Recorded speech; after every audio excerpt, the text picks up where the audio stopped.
Welcome back to the Geekcentric podcast, and welcome to our watch club for Star Wars: The Bad Batch. I've met many clones in my time, but never one like you.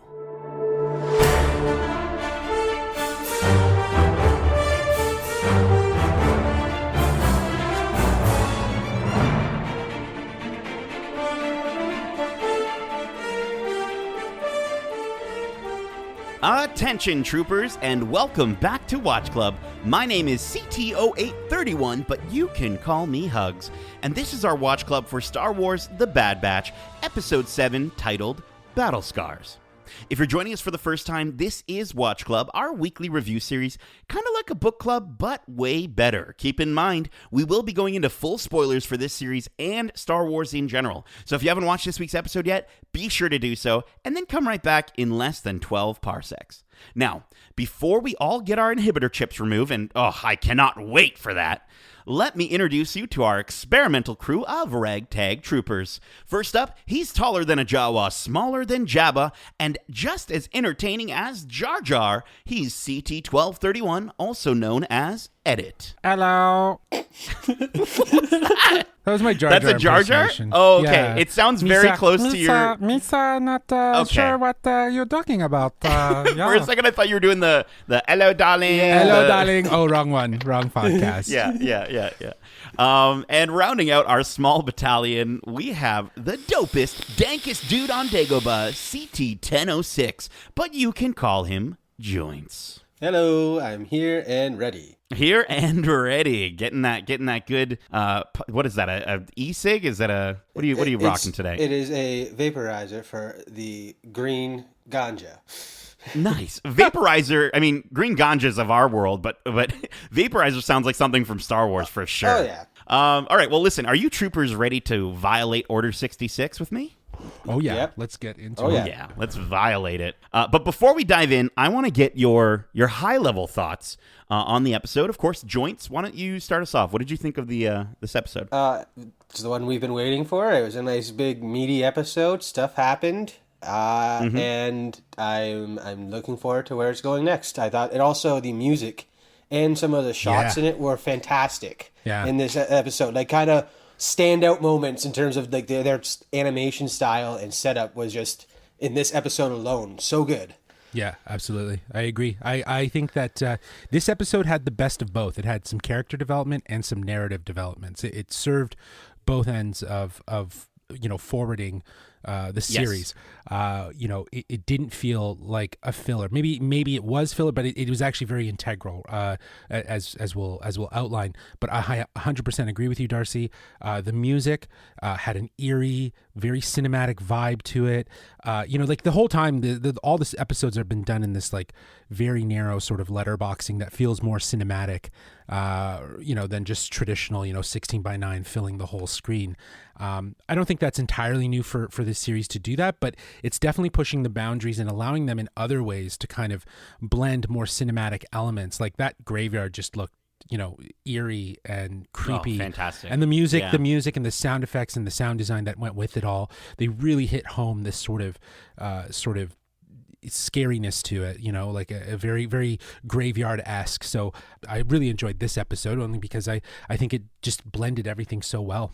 Yeah, I mean, it's again, they're making some progress, right? They're finally making progress, and seeing Clone Force 99 sort of take a pretty huge step for them for, within the series. I think it even further cements, like, they're no longer soldiers of the Empire, right? They're more than that now. And I do think that the episode was pretty predictable. But there was one thing that we really didn't get right, and we'll get into that as well. I think the episode, it felt like this was a big event, but it still felt light. But there were some really nice character moments with Wrecker and Omega, which I think were a standout for me in this episode. But guys, let's dive right into the plot and kind of talk about it here. The episode starts with Clone Force 99 on the run after intercepting a lizard from some Rokai in a job given to them by Sid. After a brief moment, they manage to fix the hyperdrive and escape back to Ord Mantell, where Clone Force 99 continue to reside. They're doing odd jobs for Sid to pay off a hefty debt that is only worsening thanks to Wrecker and Omega constantly buying a ton of Mantel mix on Sid's tab after every successful mission, as per tradition, they say. While discussing that debt and their previously failed mission, they hear blaster fire out in the bar. Upon investigation, an intruder reveals himself to be none other than Trooper CT-7567, Captain Rex himself. He informs the Bad Batch that after the war ended, he's been laying low. So low, in fact, that Echo informs him that he's been listed as KIA. After meeting Omega, Rex notices Wrecker's headache and warns Clone Force 99 that they need to remove their inhibitor chips, and if they don't, they're all ticking time bombs, saying, "I don't want to bury any more of our brothers." So, guys, let's get right into it here. What did you think of seeing Rex again, and how do you think he was connected to Trace and Rafa Martez? Darcy. Oh, well, first off, I just want to say I love the opening. It was typical smuggler, Star Wars smuggler fashion where the hyperdrive isn't working and they got to fix it to get it out of there. So I love that nostalgic start. But then seeing Rex again was really cool. And I got to think that they must have... Their only connection really is Ahsoka at this point. So Ahsoka probably connected them. You're absolutely right. I wouldn't be surprised if this stuff is being setting up for Ahsoka's series. We'll see potentially flashbacks or something like that. Like who knows? There's where their story's going, and it seems like they want to be avoid her, but still keep her included almost. Yeah, for sure. Yeah, I also found it interesting that when they were talking about the inhibitor chips, Omega she doesn't have one, and they just kind of glossed over that. I feel like they could have dived into that a bit more. Like, why doesn't she have one? I feel like she might know the fact. So that'd be cool to see a payoff later on if they actually end up questioning that. Yeah, I definitely think Omega seems to know more than she's letting on. So I think she's got some secrets for sure. Justin, what did you think of seeing the good old blue and white armor? Just to the opening, I love that they just picked up the episode like in the middle of a chase. It goes to show that the Bad Batch are just kind of like very immersed right now in just doing these odd end jobs to make ends meet, if you will. And it's just building a sort of sense of like comfort for them. And they're looking more like a team with Omega added on. But that leading into like seeing Rex, it's last week we were saying it would have been Bail, Organa. I said Ahsoka. I was pleasantly surprised to see Rex, and I thought it was a good sort of point now to introduce him into this story. Obviously, he's seen some, for lack of better words, he's seen some shit between Clone Wars and right into this, and he's very on guard of everyone, right? Like as he said, being dead has afforded him the ability to kind of stay in hiding. It was nice to see him. Yeah, I did think that seeing Rex was cool. I liked his sort of like seeing his PTSD and understanding where he's coming from, because like. Right, he's so on edge, and like that, you got to think like the moments that he experienced in the season 7 finale of Clone Wars happened pretty recently for the guy. Right? Actually, so that's fairly close to when we would have seen him. Absolutely, I completely forgot about that. And so I did think it was cool to see him again, and I think his character made a lot of sense for like he served his purpose for what happened. But I do feel like him in the episode was a little bit underwhelming, just in the sense of like, if he was the big reveal for the Rafa and Trace sort of mystery that we had from last week, and I just feel like that was way too close. Yeah, you were let down. Yeah, I was a little let down. I was, but listen, and I hey, a lot of the times us as Star Wars fans, we only have ourselves to blame, and so we thought that it was going to be Jimmy Smits. Bail Organa. Not Jimmy Smits. We thought it was going to be Bail Organa. Better known as Jimmy Smits. Better known as Jimmy Smits. Just alias. Yeah. we thought it was going to be Bail Organa, but it didn't turn out to be. And I'm not so upset about that, but I just feel like I wanted them to sort of let that linger a little bit longer. Yeah, not so immediate. Yeah, and also let sort of Rex's. I thought it was going to be more than one episode. Mm-hmm. You know what I mean? Like, I know I'm kind of going a little further ahead here, but I hope we get to see him again. I hope we get more interaction with him. Again, going a bit further ahead, I feel like this one was more just to remind us that Rex is in the universe, and now he has that connection with the Bad Batch. Later on, we can talk more about that, but I think it was more just setting up that aspect of their relationship. Because then he also has that relationship with the rebels, yes. Right? With the rebellion. So I'm sure he has spoken to Bail Organa at some point. But yeah, no, I definitely can see that.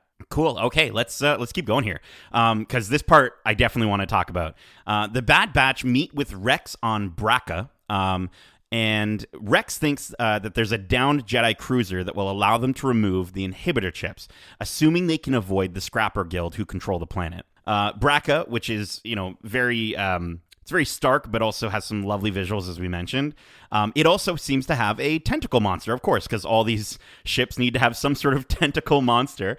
And this tentacle monster almost drags Wrecker to his doom. But after surviving the beast, they make it to the medical bay, where almost as like a defense mechanism, the chip finally activates, and Wrecker suddenly believes everyone is in violation of Order 66. He begins hunting them through the dark rooms and corridors and sort of knocking out everyone in the abandoned cruiser until he finally corners Omega.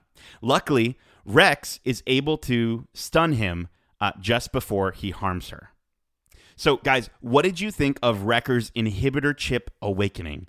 And do you think he really would have hurt Omega? Justin. It looked pretty close. Like, it looked like if it wasn't for Rex coming in, that I think he would have. That was a pretty, like, that was the intense moment that we were looking for.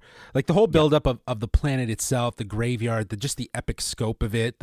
We at the top of the show, we were saying, like, the soundtrack, the sound effects, everything just added to this element of dark and eerie and almost a little horror-esque. Like, it was actually interesting how they layered in some horror elements to the episode, just to give it a little bit more tension, leading up to this sort of demonic possession of Wrecker, right? Just kind of taking control and fully succumbing to his inhibitor chip and just lashing out at everyone. Yeah, I think it was really good, and I think that I know where you're coming from, Nate, when you say that this episode feels a little like too soon, and I think we thought this was going to be a big part of the team's growth. But, after like this sort of being contained in one episode, it doesn't seem like it might be. So, you know what I mean? Right. Like, I get where you might be coming from that let down standpoint with it. But it was really cool to see how aggressive he was. Like, his fighting style was awesome. Like, and they do such a great job with choreographing these animated characters to fight. Like, unbelievable.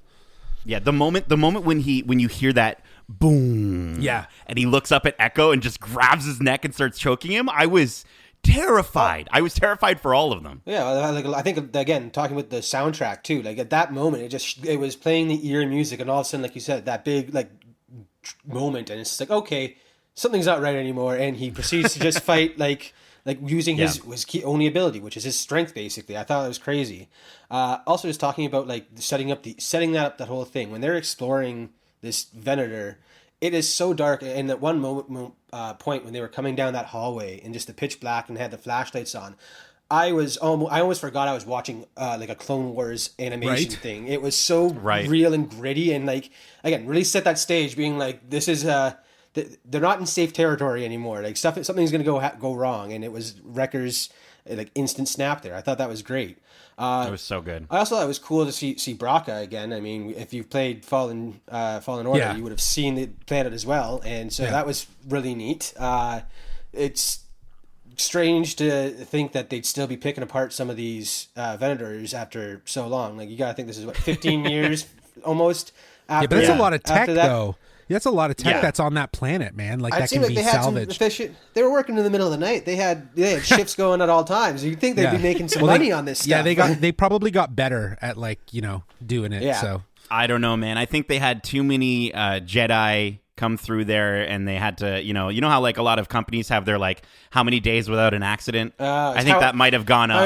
Days without a rebel infiltration. Just like rebel, exactly.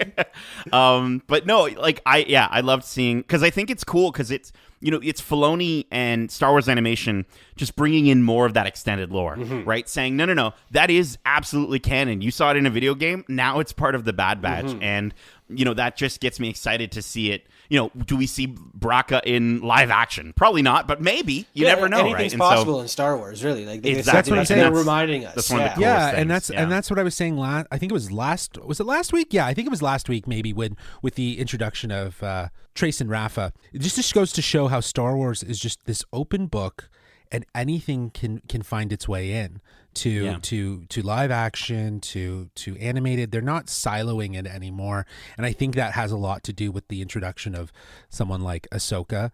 And we've already seen other characters that have already made introductions from animated, but small amounts. But I think the big push here is really translating Ahsoka into a live action character. Yeah, that'll be cool. Yeah, it'll be cool to see kind of, given the characters that surround Ahsoka that we're talking about already, who do we get from there in live action? But yeah, again, Justin, just to go back to the point from earlier, talking about Wrecker's like awakening, if you will. I just feel like it won't have many lasting effects on the group, and I thought that I think for someone who's we kind of have really grown attached to, and they've sort of made him really lovable, for him to have this huge moment, I hope it affects him later on. I hope something happens. I hope there's more to come out of this, because it didn't feel like it would be really affecting them going forward. I thought that, Wrecker's snap there when he was cornered Omega, he actually did seem to be fighting it. Like, his good soldiers follow orders was very stuttered and stuff like that. And I feel like maybe if we had seen him enough time, we may have seen him fight back, because we saw Rex hold himself back to fight when he was facing Ahsoka. So it is clearly possible. I feel like maybe we just didn't see enough of it. Maybe we'll see that play out with the other clones. I think he would have murdered younglings, dude. I think he would have murdered younglings. I don't know. But I think the difference is knowing, right? Like, I think that, unless you're leaving it to really, when you act in live action, there's a nuance to that performance that could lend that to kind of maybe feeling that. I feel like with animation, while it's so stunning what they can do, you lose a little bit of that. So I feel like he was definitely hitting more of that tier of I'm going to do this. She is a traitor, and she needs to be eliminated. And I would have loved it though if it played out the way you're describing, where it was he did, and then he just drops the gun. And I think because that's what you predicted, Justin. Yeah, that was one of your predictions that would happen. Of course you'd love for that. Sure. Yeah, I know that, and that might have been selfish, but I think that again, that would have sold that moment of how his human compassion for Omega overrode his inhibitor chip, right? So, it's one of those things. I don't think again, I don't want to downplay it. This was obviously a very pivotal moment in their story and their growth, but I think overall this just felt very a little bit more rushed, and it could have been spread across a couple episodes, just to draw out maybe, Wrecker leaves them, and something. We've had this headache for almost all the episodes so far, out of the the 7 that we've done. Yeah. So it's just I don't know. It's almost half. I feel like, again, they weren't expecting it at all. It was a headache until they started scanning it. I almost feel like Tech's little scanning device is what triggered it, because 100%. It happened so quickly after a couple little boops, and he's like, okay, get that thing away from me. And so I definitely think that had a handle in it. It's almost like they pulled the trigger unintentionally. Maybe that's a way that they're going to activate or do something to him to Crosshair. Yeah, somehow interfere with it. Yeah, we're all over the map today, people. Jeez, come on. We got predictions. We're moving ahead in the episode. Sorry, Nate. We're messing with your funk. It's all good. It's all good. Let's keep going here. Let's keep going. Having stunned Wrecker, they're finally able to have him undergo the surgery, and luckily the procedure is a success. There's a really sweet moment when Wrecker emerges from his comatose, and Omega refuses to leave his side until he wakes up. And when he does, he sort of shares a little Mantel mix with her, as per tradition. And after all of Clone Force 99 have their inhibitor chips removed, Hunter bids farewell to Rex. He tells Rex that the priorities of Clone Force 99 have shifted, and that Omega is very much among those priorities, which was so lovely. Rex returns to fight against the Empire, while Clone Force 99 is left to figure out their next move. Then we get a cliffhanger where they're spotted by the Scrapper Guild, who immediately inform the Empire of their whereabouts, and the episode ends. So what did you guys think of the removal of these chips? What do you think that means for Clone Force 99 going forward? And do you think that the Scrapper Guild is actually a threat, Darcy? Well, first off, I think that they're definitely, now that they know it's possible and how or what tech is required to remove the chip, I feel like it's definitely a possibility that they can use this going forward on their brother that is stuck under his control. Because clearly we saw that Wrecker remembers everything he was doing. He was trapped in his own body. And he felt tortured over having held Omega at gunpoint facing his family and throwing him around, basically. So I think it was really cool to see that Omega immediately understood it's not his fault and reinforced that fact. He is still they're still a family and nothing has changed despite what happened now. So I think they can definitely use that and kind of hopefully go forward and reclaim their lost brother. Yeah, I like that. Yeah, I mean, I like that now that you said it that way. I was going to say I'm sort of split onto whether or not I want that thread to be over for the storyline. Because, on one hand, they still have 9 more episodes to explore the next arc, which is cool. But again, I felt like this was going to be a bigger thing.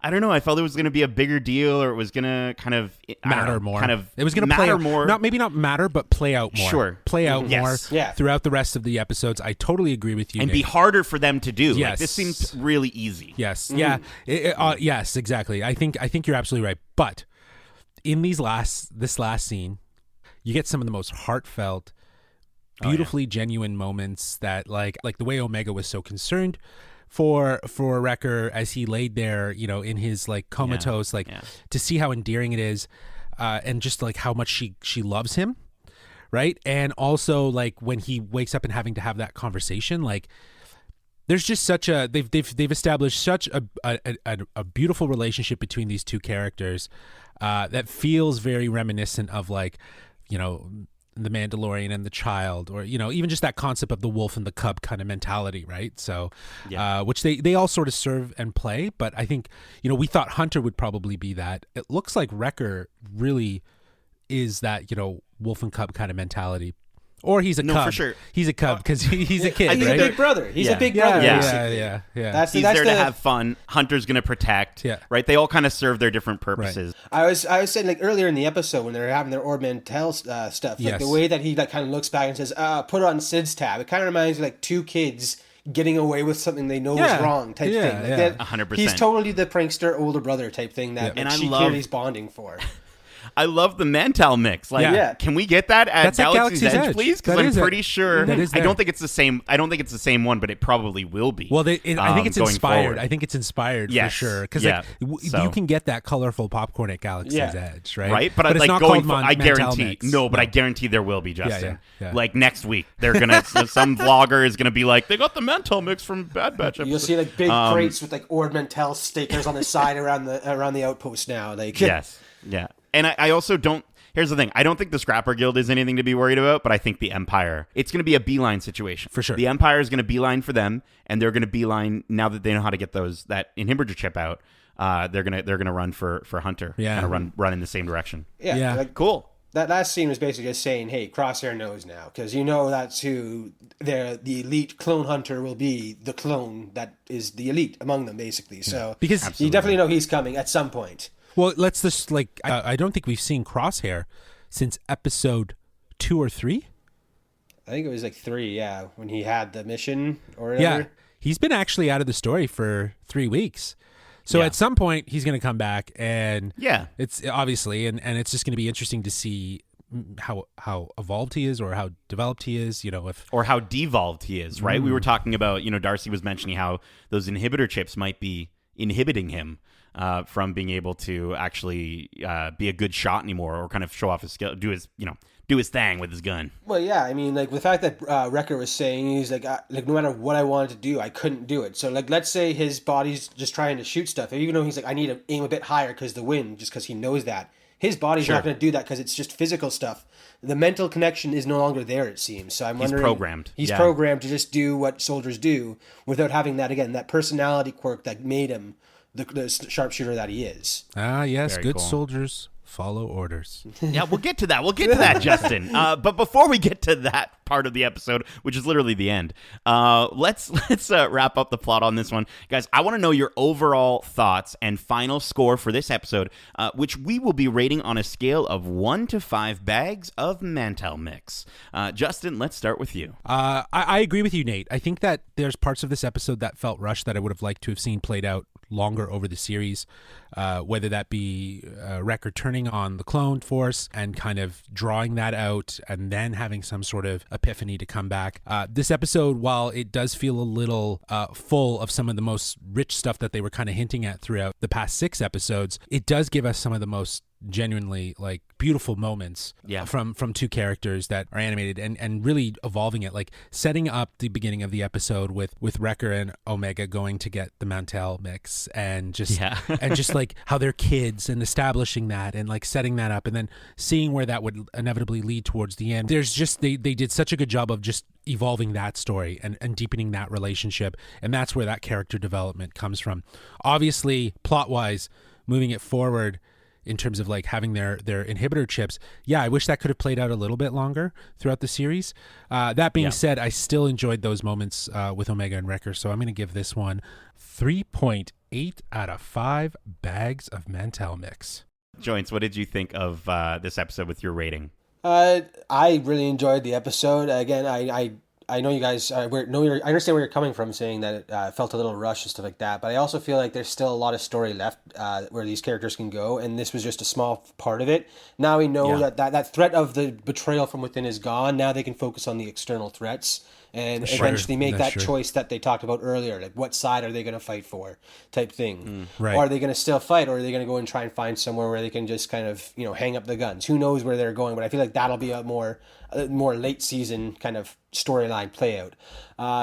Also, in terms of, again, like just talking about the animation and the soundtrack and stuff like that, a lot of it was really like, again, I can't stop talking about it because it's so memorable. So that went a really long way with me too. Yeah, so absolutely. I'd probably be giving this episode like a solid, I'm going to go 4.1 out of 5 bags of Mantel mix, because I really was blown away with it. And again, I liked all the character development as well. So I felt like this is a just really good episode. Very cool. Yeah. I think I agree with you guys. Like, there were some beautiful moments visually, beautiful moments for the ears as well. I love seeing Braca again being brought in. Love seeing Rex again. Some really beautiful character moments between Omega and Wrecker. But I mean, again, as much as I enjoyed seeing Rex, I do feel like, again, it didn't feel big enough with kind of how much we were anticipating that character to see him again. But I think with his clear PTSD from, again, a very terrifying ordeal. I think he served his purpose for at least this episode, and you're right, Darcy. Like, hopefully we can see him again really soon. Well, he definitely he knows he can trust this group of clones now that they have their chips out. Like, he has more allies in the fight if he needs them. Yeah. So I think they're going to get a call eventually for sure. Yeah, and Hunter says, you know how to reach us. So it's like it's like he knows, and he expects that Rex will reach out to him if need be. For sure. And again, I do feel like the sort of getting the answer so quickly to last week's speculation did feel underwhelming.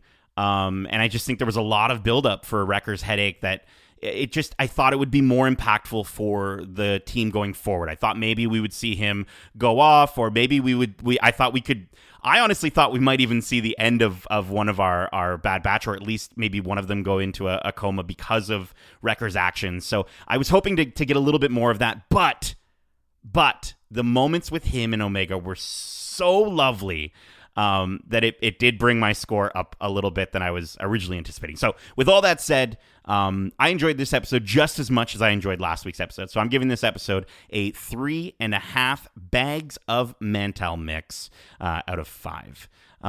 So at this point, we normally would kind of go off on what's going to happen, Batch. But I think we kind of already did that throughout the episode for the most part. Yeah. So unless you batches have anything else you want to batch on about, I'd say we're good. I think we're good, because I think you're absolutely right. I think the things that we were batching about were, Is that the term now? Yeah. The things that we were batching about were kind of actually resolved here. Like we saw the outcome of the inhibitor chip on Wrecker. We got Rex, we had the reveal of who Trace and Rafa were speaking to. I agree. Like, I think that could have been drawn out. Would have loved to have seen that come in, That's like if in Mandalorian, after episode 1 of season 2, where they introduced Boba Fett, the next episode he was there. there. You know what I mean? Like Right. they drew that out for like 4 or 5 episodes, and then he showed up, right? And really like out of the blue, right? So, again, I find you guys so funny. First you complain about not being enough story for it and being filler and stuff like that. And then you get a big nice story packed episode where things happen and things change. You're just like, I don't know. I'm not sure if I enjoyed it. It's like there's still half a season. If they had dwelt on this for 16 episodes, I'd be tired of the inhibitor chip threat and lingering and stuff like that. 100%. I guess I you know what? I hear that they needed to resolve that sooner rather than later. But I think instead of fully resolving it, this episode could have been the turning point of when Wrecker switches over, right? The team breaks up, and then they have to move the next up. I think they were seed planting all of these elements to really lead to the fact that it could be a bigger part, and to have it all kind of just happen in one episode. Yeah. It does feel like, okay, well, if we thought that's what was happening in the rest of the season, well, now what's going to happen? It's kind of a reset if you think about it. It's episode 7, and we're not even at the halfway mark, and they've kind of in the middle here just reset all the things. So now we know it's just going to be Crosshair, Empire. They're on the run. What's going to happen next, right? What's going to happen next? Yeah. So what is going to happen next? We'll batch about it next week, okay? We'll batch about it. We'll batch about it next week for sure. We hope you enjoyed this week's episode of Watch Club. And if you did, make sure to subscribe to us wherever you like to listen to podcasts, if you haven't already. And if you want to write into the show with your thoughts, if you want to batch to us with your thoughts and predictions on the shows we cover in Watch Club, well, listen, you don't have to go on a chip-induced rampage. Instead, Justin, can you let our listeners know how to reach us? You can reach us at wearegeekcentric@gmail.com. That is wearegeekcentric@gmail.com. See, I'm so glad. I'm so glad. Like, listen. Kevin has a lot of fun with us, but I don't know if Kevin would be down for you to be doing Jar Jar Binks impressions. So I'm so glad we got joined with us. It's a really bad Jar Jar Binks. It's a bad. Listen, it's a bad. You're a bad batch. You can do whatever you want. I can be naughty.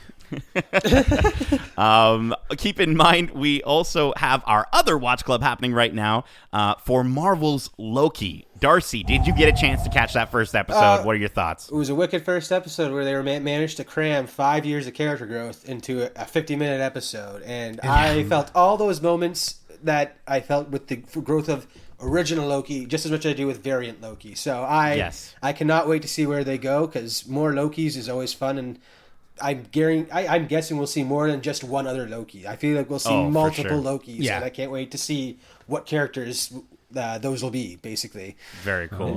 Yeah, I am excited. I am really excited. In the marketing and the trailers, they showed President Loki. Yeah. So I can't wait to see what that's all about.